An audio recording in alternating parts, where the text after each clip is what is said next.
The last email notification chimed on my phone as I shut down my laptop.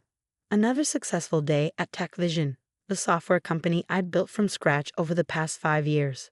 I glanced at the framed photo on my desk. James and me on our wedding day, his arm around my waist, both of us beaming at the camera. 5 years of marriage, 5 years of building this company together. At least that's what I thought. My name is Emma Chin, and at 32, I had everything I thought I wanted. A thriving tech company, a beautiful home in San Francisco, and a husband who supposedly supported my dreams. But that night, as I packed up my office, I had no idea my whole world was about to implode. Working late again? James's voice made me jump. He stood in the doorway, hands in his pockets, watching me with an expression I couldn't quite read. Just wrapping up, I said, gathering my things. The new client presentation went well. They're excited about the security features we've added to the platform. He nodded, but something felt off.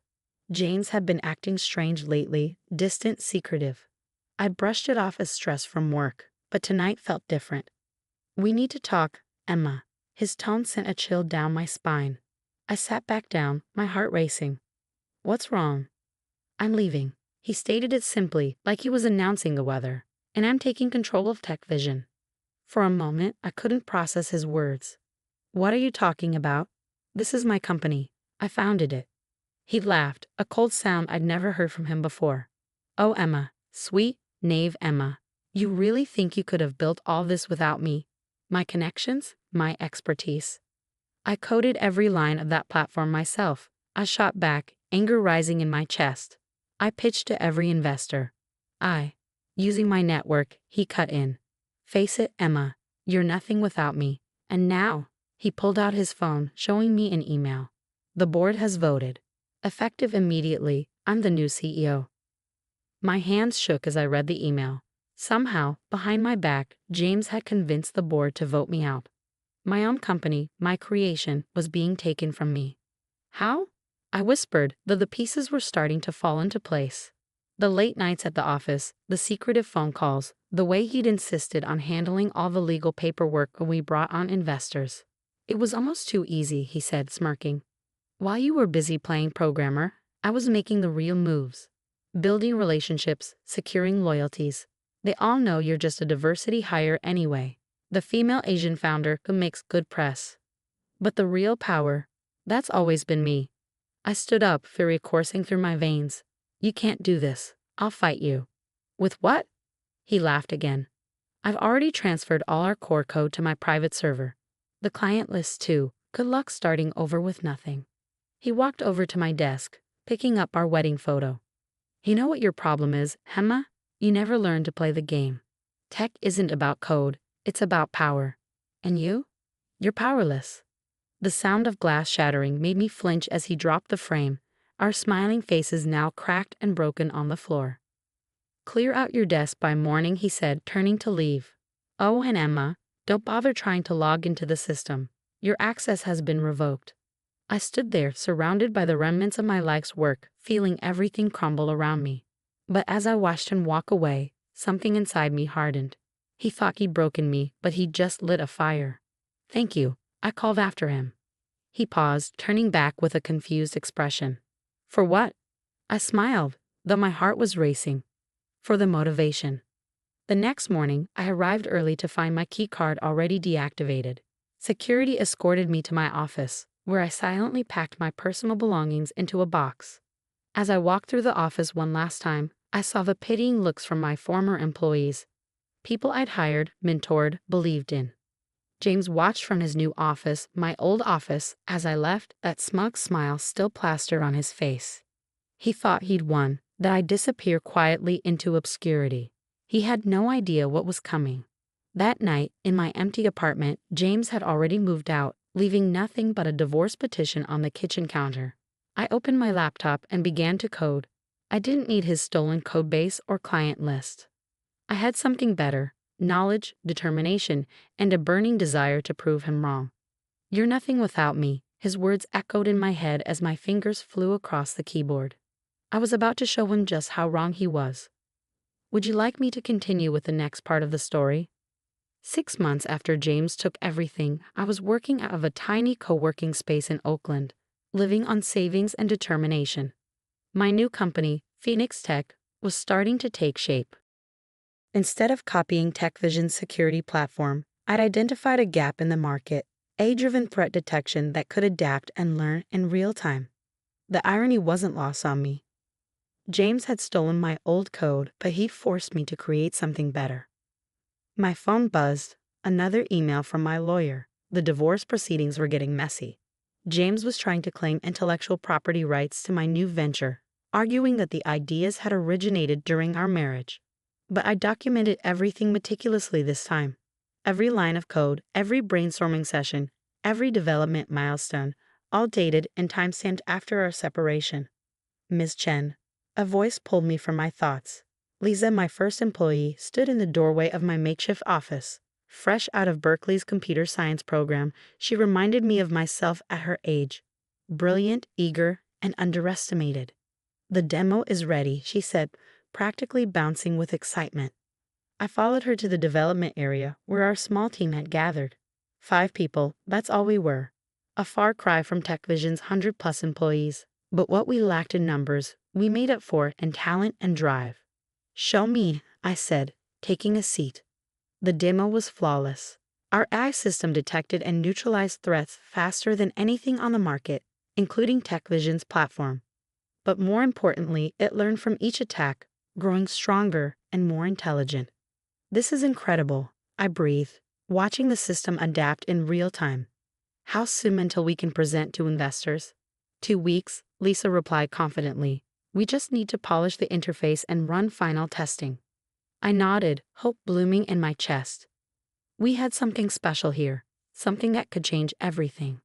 The next morning, I received an unexpected visitor. Sarah Martinez, TechVision's former head of sales, walked into our office unannounced. Nice setup, she said, looking around our modest space. Different from the old days, huh? I tensed. Sarah had been one of the first to align with James during the takeover. What do you want? She sat down, her expression serious. Things at TechVision. They're not good, Emma. James is running it into the ground. The platform's stagnating, clients are unhappy, and the best talent is jumping ship. And I kept my voice neutral, though my heart was racing. I heard rumors about what you're building here. She leaned forward. Word is, it's revolutionary. I want in. I studied her carefully. Why should I trust you? Because I was wrong about James, she said quietly. We all were. And because I brought you this. She pulled out a USB drive. Internal reports showing serious vulnerabilities in TechVision's security platform. James knows about them but won't allocate resources to fix them. He's too busy trying to impress investors with flashy features. I took the drive, my mind racing. This was valuable intel, but something didn't feel right. What's the catch? Sarah smiled. No catch. I just want to be on the winning team this time. And Emma? That's you. After she left, I had our team analyze the USB drive for malware before accessing it. The reports were legitimate and damning. TechVision's platform had critical security flaws that put clients at risk. I stayed late that night, wrestling with what to do. The ethical thing would be to alert TechVision's clients about the vulnerabilities. But James would find a way to bury it, and it would tip our hand too early. No, I needed to be smarter. Strategic. I called an emergency team meeting the next morning. We're accelerating our timeline, I announced. I want us ready for demo day in 1 week. 1 week? Lisa's eyes widened. But we haven't finished testing. Then we work around the clock, I said firmly. Trust me, our window of opportunity is now. The next 7 days were a blur of coding, testing, and refining. We practically lived in the office, surviving on coffee and takeout. But watching my team push themselves, seeing their dedication, I knew we had something special. The night before our first major investor presentation, I received another unexpected visit. This time, it was Marcus Wong, one of Silicon Valley's most influential venture capitalists. Impressive space, he said, his tone slightly sarcastic as he took in our humble office. We prefer to invest in product rather than appearances, I replied coolly. He smiled. James told me you'd say something like that. My blood ran cold. You're in contact with my ex-husband. He suggested I stop by, Marcus said, examining his expensive watch. Wanted me to see what you're working with. Or rather, what you're not working with. I stood up, anger coursing through me. If you're here to mock us, you can leave.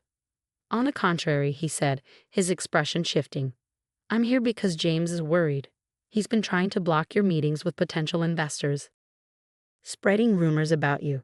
And when someone that powerful is trying that hard to stop something, he smiled. Well, it usually means there's something worth seeing. I study him carefully. And what exactly do you want to see? Everything, he said simply. Show me what's got James Chen running scared. For the next 2 hours, I walked Marcus through our platform. I showed him the AI's learning capabilities, the adaptive security features, everything we built from scratch. When we finished, he sat back, silent for a long moment.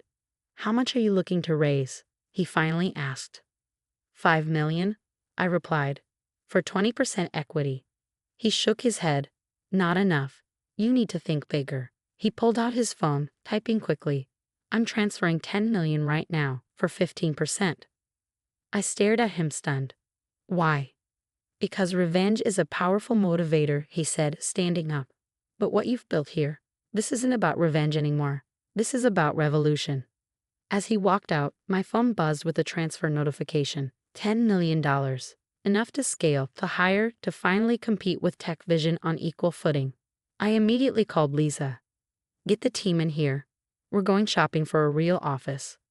The next morning, as we packed up our little space in Oakland, I found our first whiteboard covered in early sketches and ideas.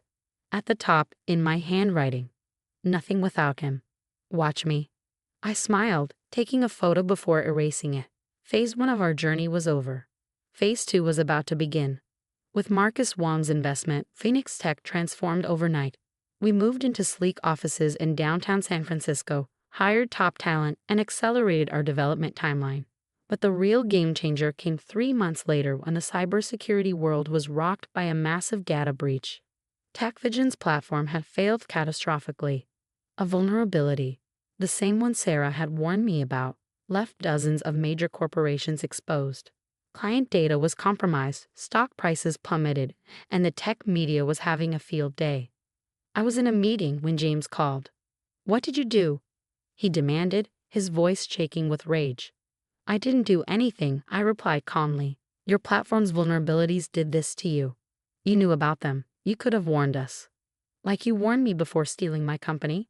I couldn't help the satisfaction in my voice. Besides, I did try to warn you. Sarah Martinez brought those reports to your attention months ago. His silence told me everything. Face it, James, you were so busy playing power games that you forgot the most important thing. Building something that actually works. The next few weeks were chaos in the tech world. TechVision's clients were jumping ship en masse, desperate for a secure alternative. And there we were, Phoenix Tech, with our revolutionary AI-driven platform ready to step in. Our first major client was Goldman Sachs, formerly TechVision's biggest account. When their CTO saw our demo, he signed on the spot. Others followed quickly: Microsoft, Oracle, Twitter. Each success felt like a vindication. Then came the moment that made it all worth it. I was being interviewed by TechCrunch about Phoenix Tech's meteoric rise when the reporter asked about James. Your ex-husband's company is struggling, she said. Any comment on TechVision's recent troubles? I smiled, thinking of that night in my office when he told me I was nothing without him. Innovation doesn't come from power plays or corporate politics, I said. It comes from passion, determination, and the willingness to start over when necessary. TechVision forgot that. We didn't. The article went viral. Within hours, Phoenix Tech's valuation hit $1 billion. We were officially a unicorn. That evening, as I stood in my new office overlooking the bay, Lisa knocked on my door. There's someone here to see you. It was James. He looked different, tired, defeated. The arrogance was gone from his stance. I'm selling TechVision, he said without preamble. I raised an eyebrow. And you're telling me this because the only serious offer is from Cisco, and they want you to run it. He laughed bitterly. Ironic, isn't it? They want to merge it with Phoenix Tech, under your leadership. I let his words sink in. Everything had come full circle. You know what the funny thing is, James? I said, walking to the window. None of this would have happened if you hadn't betrayed me. You gave me the greatest gift possible, the motivation to build something better. He stared at me, realization dawning in his eyes. You planned this. All of it. No, I corrected him. I just worked harder than you, built better products than you, led better than you. Everything you accused me of not being able to do without you.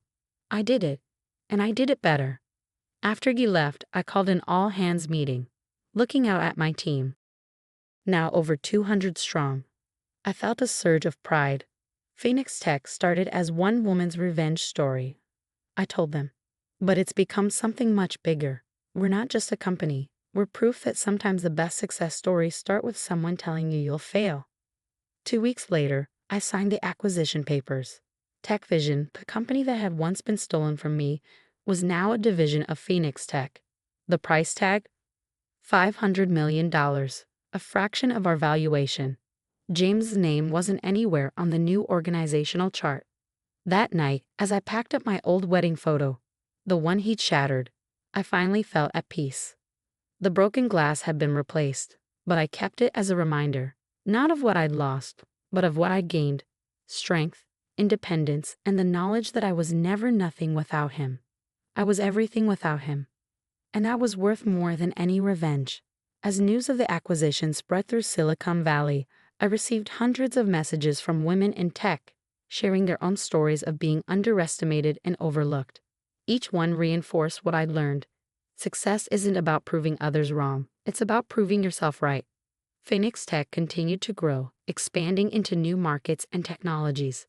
We launched a foundation supporting women in STEM, offering scholarships and mentorship programs. The girl who'd once been told she was nothing was now helping others become something extraordinary. And James? Last I heard, he was trying to launch another startup.